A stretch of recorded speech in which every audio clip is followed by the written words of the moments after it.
Salut à tous et à toutes, c'est Yann Choc. On se retrouve pas pour une vidéo réaction cette fois. C'est demain. Ça c'est demain. Aujourd'hui, nouvelle vidéo. C'est une vidéo un peu plus personnelle.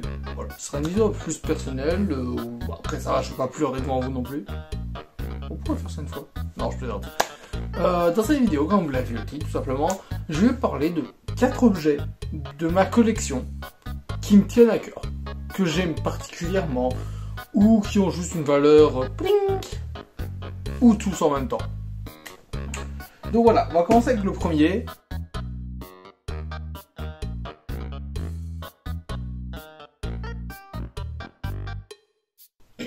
Donc voici le premier, le dernier tome, édition collector de l'Attaque des Titans. Alors je vais pas, pour une raison évidente, je ne vais pas l'ouvrir. Pour une raison qui me semble évidente. Mais c'est un objet qui me tient particulièrement à cœur parce que c'est la fin d'une œuvre que j'aime beaucoup. Qui m'a bercé comme dans mon monde des animés manga. Et en plus, tous les trucs qui étaient avec étaient incroyables. Tu as le truc signé par l'auteur. Tu as un livre rempli de croquis. Tu as plein d'objets qui sont fantastiques pour tout ce qui est collection et tout ça. La couverture très belle, même si la mienne est abîmée, parce qu'en fait j'ai eu le dernier tome qui restait, on le voit, et il était en fait abîmé. Et maintenant c'est galère de trouver des éditions limitées à l'Attaque des Titans en magasin, vous n'en trouverez pas des éditions du dernier tome limitées. Ce qui rend déjà ceci rare, et même ça a une valeur sentimentale, parce que c'est la fin d'une ère pour moi au niveau des animés manga. Et voilà. On se retrouve pour l'objet numéro 2. Objet numéro 2, c'est vraiment la figurine de Kanade que je vous avais présentée il y a quelques années. Cette figurine qui représente, on va dire, beaucoup... Déjà, c'est la première figurine de Kanade que j'ai hésité entre la première figurine de Kuroneko que j'ai eue et celle-là. Mais celle-là représente un peu plus pour moi parce que c'est une ère qui a avancé au niveau de la chaîne. Elle représente un moment qui a avancé au niveau de la chaîne en termes de qualité.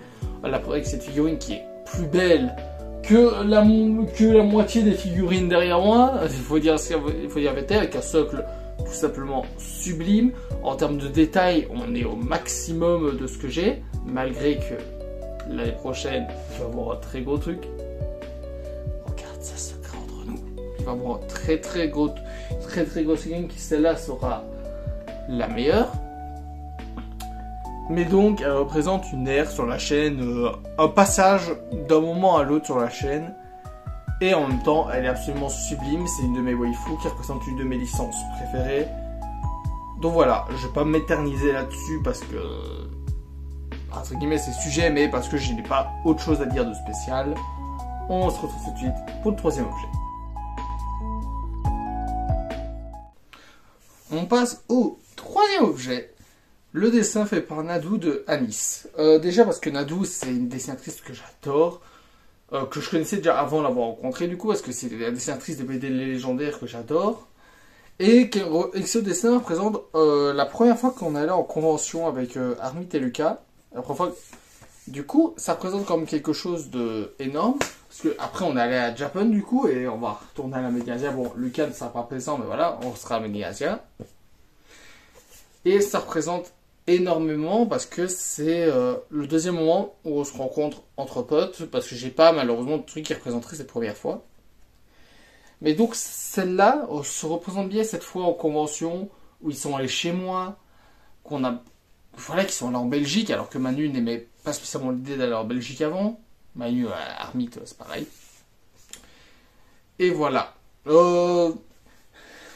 Du coup, voilà, ça représente beaucoup. Et ce dessin est magnifique. C'est une de mes waifus en plus récentes.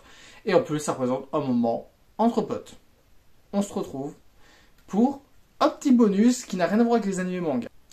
En bonus, j'ai décidé de vous présenter ceci. C'est un truc que j'ai acheté du coup à l'exposition Harry Potter. Vous verrez pas grand chose, mais voilà.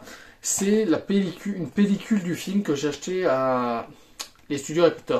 Du coup, ça représente un peu ma passion à voir les animés manga Harry Potter, qui est quelque chose qui représente énormément pour moi et qui représentera toujours une grande part de qui je suis, parce que c'est ce qui m'a forgé quand j'étais petit.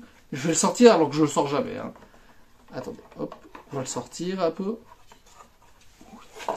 Je le sors jamais, il est vraiment dans son plastique tout le temps. Donc on a une photo du film. Vous verrez pas la pellicule parce qu'il faut que ce soit la lumière, à moins que ce soit non. Moi je le vois, mais vous verrez pas du coup, donc ça sert à rien. Du coup c'est la scène où Harry Potter découvre l'identité du méchant du premier film.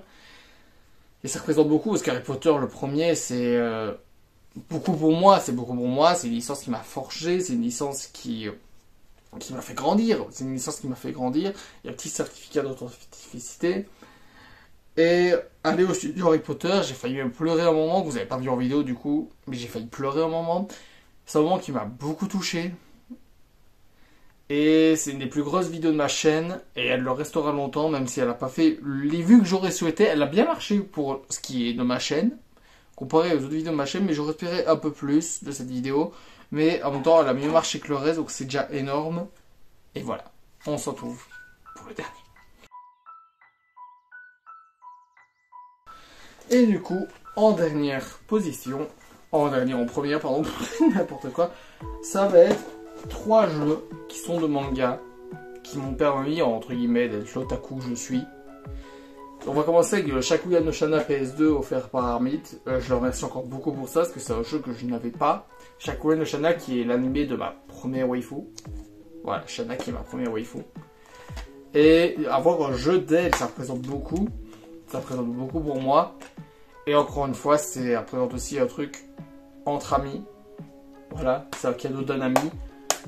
Du coup, je ne pouvais pas ne pas le mettre dans cette liste. C'est un cadeau d'un ami. Du coup, je ne peux pas ne pas le mettre. Et du coup, les 2 autres objets sont le visual novel d'Angel Beats et Doraemon. Angel Beats, je n'ai jamais pu lancer ce jeu, malheureusement. Déjà parce que maintenant, c'est un lecteur CD. Du coup, pour le lancer, c'est un peu galère. D'ailleurs, dedans, il y a les cartes aussi de Armit qui m'a envoyé de Weiss Schwartz. De The Day. Avec du coup, il y a 2 cartes. Il y a beaucoup de choses dans le visual novel d'Angel Beats. Angel Beats qui est ma première licence de Jun Maeda qui est animateur. Je sais plus ce qu'il est, il est composé, il est beaucoup de choses. Mais c'est un des premiers animés de Jun Maeda que j'ai regardé. Et c'est mon préféré, ça restera toujours mon préféré. C'est un animé que j'ai montré à plein de gens. Ils sont tous adorés. C'est une licence que j'adore. Et avoir ce visual novel, c'est beaucoup. C'est beaucoup pour moi déjà. Parce que c'est déjà une boîte magnifique. C'est un objet super bien à avoir en collection. Parce qu'il y a tellement d'objets différents dedans. Un artbook, un CD de musique. Que forcément, ça rend super bien. Et c'est génial d'avoir ça. Et le troisième, visual novel, le Oreimo. Celui-là, je l'ai fait en vidéo. Je l'avais fait en vidéo. C'était il y a longtemps, je traduisais le truc. C'est-à-dire, il y avait voilà, le jeu, le petit artbook qui est abîmé. L'artbook qui est abîmé. Je vais à peine de le voir, mais il est abîmé. Après, c'est pas grave. C'est pas une page de cours d'éco, donc c'est pas grave. Voilà, avec un petit artbook et le CD de musique qui est incroyable. Ah, j'ai compris pourquoi il est abîmé. C'est un des premiers let's play que j'ai fini sur ma chaîne. J'ai failli mettre aussi Doki Doki, le jeu Doki Doki que j'ai, mais ça représente moins pour moi parce que ça ne va pas, c'est moins représentatif d'un truc sentimental. Alors que Oreimo, ça a été pendant longtemps, et ça a été toujours dans mon cœur une de mes licences préférées, et ça l'est toujours actuellement. C'est une licence que j'adore avec ma best waifu qui est Kuroneko. Le jeu, je l'ai poncé, j'en ai fait des épisodes sur Oreimo Visual Novel comme Katawa Shoujo, j'en ai fait des épisodes. Et avoir le jeu en boîte d'un truc que j'ai fait en let's play, c'est extraordinaire. Et ça aussi représente beaucoup d'une ère de la chaîne, et ça représente en termes de sentimental beaucoup aussi. Donc voilà, c'était tous les jeux. C'était tous les jeux. C'était pas tous les jeux, c'était les 4 objets qui représentent beaucoup pour moi dans ma collection, que j'affectionne particulièrement. Ils sont tous à leur façon importants pour moi. Il y en a forcément que je préfère, mais entre guillemets non. Ils sont tous importants pour ma personne et ils représentent tous des choses pour moi de moments différents de ma vie. ou des personnes ou autres, hein, mais voilà. Donc voilà, j'espère que cette vidéo vous aura plu. Elle change un petit peu d'habitude, mais voilà, c'est toujours intéressant. N'hésitez pas à mettre un like, commenter la vidéo, dites-moi si ça vous intéresse d'autres vidéos comme ça où je vous parle un peu de ce que j'aime et tout ça, de ce qui représente pour moi dans ma vie ou autre. Bye guys!